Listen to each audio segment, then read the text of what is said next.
नमस्कार, मैं साक्षी। स्वागत है आपका हमारे चैनल पर। उत्तर प्रदेश की सियासत में इन दिनों सबसे ज्यादा चर्चा एक ऐसे नेता की हो रही है जिनके बयानों से खुद उनकी ही पार्टी में कंफ्यूजन का माहौल बन गया है।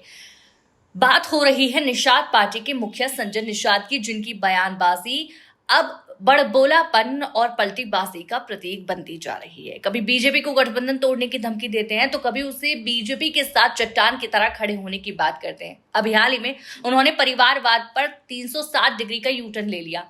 दिल्ली के तालकटोरा स्टेडियम में ताकत का प्रदर्शन करने के बाद संजय निषाद ने अपने बेटे सरवन निषाद को प्रदेश प्रभारी पद से हटा दिया था। उस वक्त उन्होंने ये कहकर वाहवाही लूटी थी कि देखिए, मैंने सत्ता में रहते हुए अपने बेटे को पद से हटा दिया। समाज और संगठन मेरे लिए सर्वोपरि है, परिवार नहीं। ये बयान कांग्रेस और सपा के परिवारवाद के खिलाफ एक तगड़ा संदेश माना गया। लेकिन कुछ ही हफ्तों में संजय निषाद ने बयान बदल दिया। अब वो कहते हैं कि अगर परिवार को नहीं सौंपेंगे तो किसे सौंपेंगे। परिवार जरूरी है राजनीति में।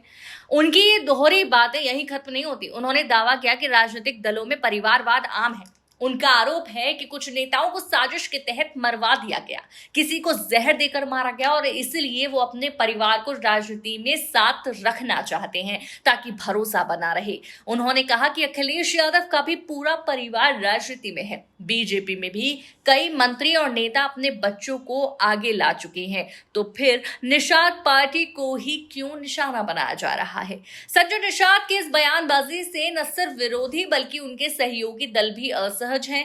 गोरखपुर की धरती से उन्होंने एक बार बीजेपी को खुलेआम चेतावनी दी थी कि अगर उन्हें गठबंधन में कोई लाभ नहीं मिल रहा तो बीजेपी गठबंधन तोड़ सकती है। लेकिन कुछ ही घंटों में उन्होंने पलटी मार ली और कहा कि बीजेपी के साथ उनका रिश्ता मजबूत है।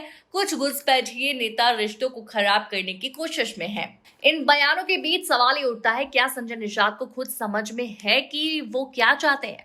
एक ओर वो योगी मोदी की सरकार को समर्थन देने की बात करते हैं तो दूसरी ओर उनकी भाषा में शिकायत और दूरी की झलक साफ नजर आती है।